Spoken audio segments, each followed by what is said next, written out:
This is a war, and this is your fate. We are the face of your new police state. We are the... Why do we sit down when all should be standing? And why do we back down at the critical moment, like running away from the waves of the ocean? We head for the hills with the high tide approaching, as sand slips away from the castle. When it's time to stand upright, why do we falter, like placing our freedom on the sacrificial altar? We hold tight to our fears and defend our oppressors as we fight for their lives and land that I love, stand beside her and guide her through the night with the light from above, from the mountains to the prairies, to the oceans white with foam. God bless America, my home,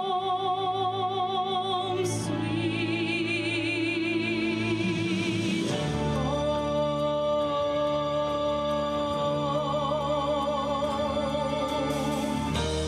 God bless America, land that I love.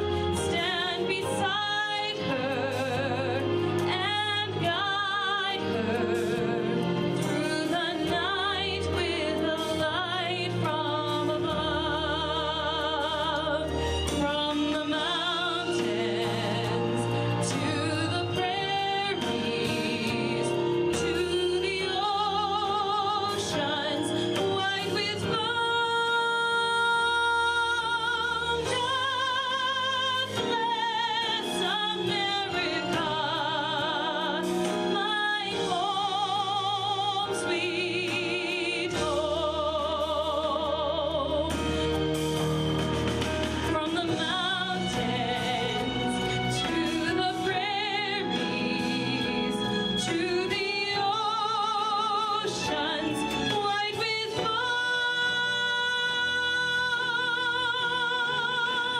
God bless America, my home, sweet home. God bless America.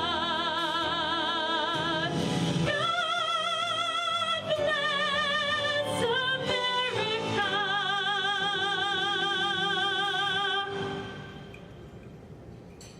God bless America,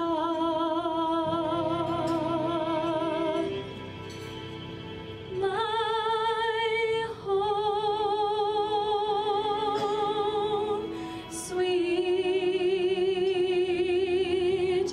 home.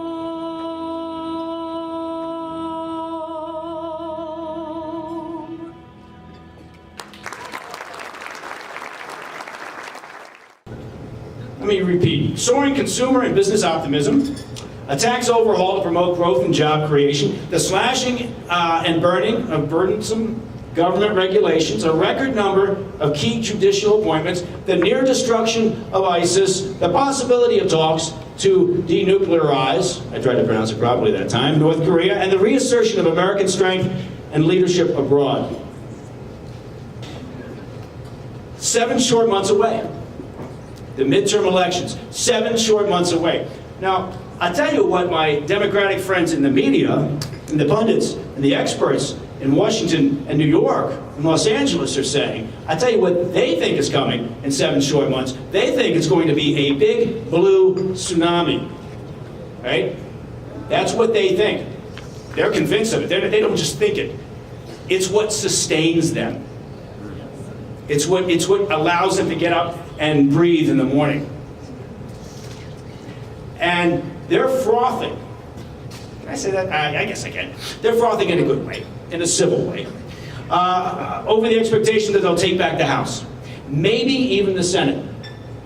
And they will shut down much or all of what we've just finished talking about as accomplishments.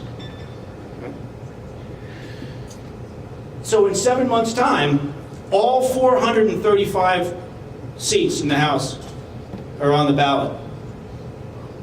1/3 of the Senate seats are on the ballot. I do the math on that and tell you how many Senate seats that is, but it required fractions, I think. I'm not sure.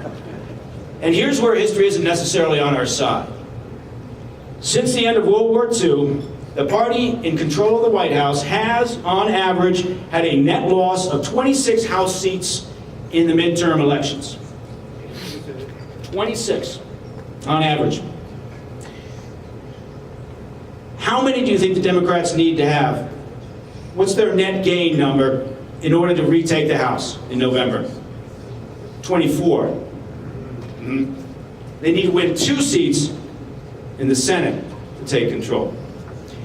A recent Bloomberg analysis, say what you will about their political positioning, but their analysis is usually thorough. Whether it's right or not is another thing, but they take into account a lot of data. Looking at the historical numbers, looking at election maps, at public polling, it all indicates a strong likelihood of Democratic gains in November that will allow them to do that, take back the House at a minimum. Now, imagine that picture if, at a minimum, the Democrats retake the House. Not only would the administration's agenda be blocked at every turn, but there would be no end to new investigative efforts, to special prosecutors, and to demands and moves to impeach the president. That's not hyperbole. You know what they're thinking, right? Or you should. You should be out there reading what they're talking about.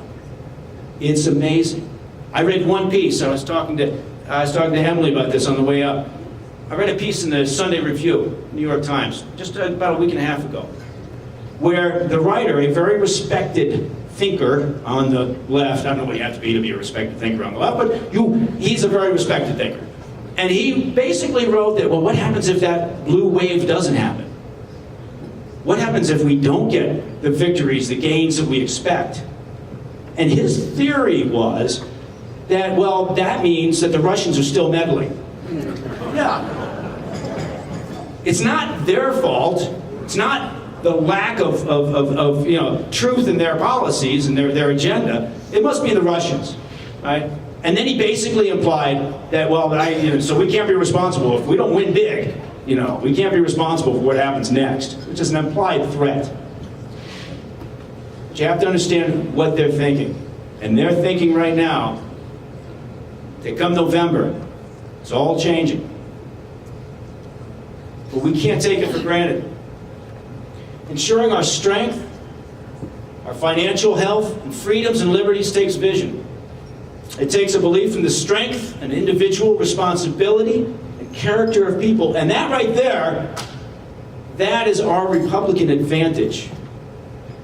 That belief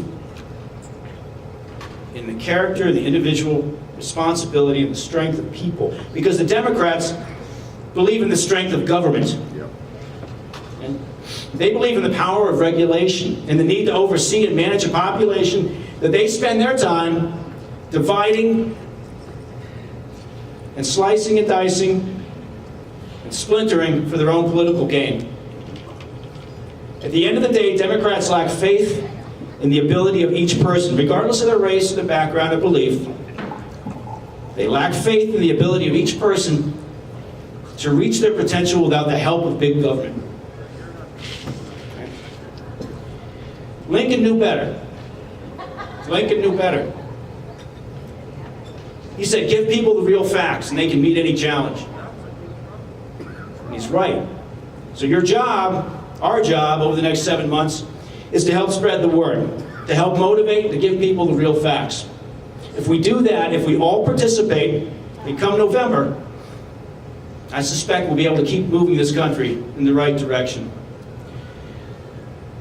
Thank you, and God bless America.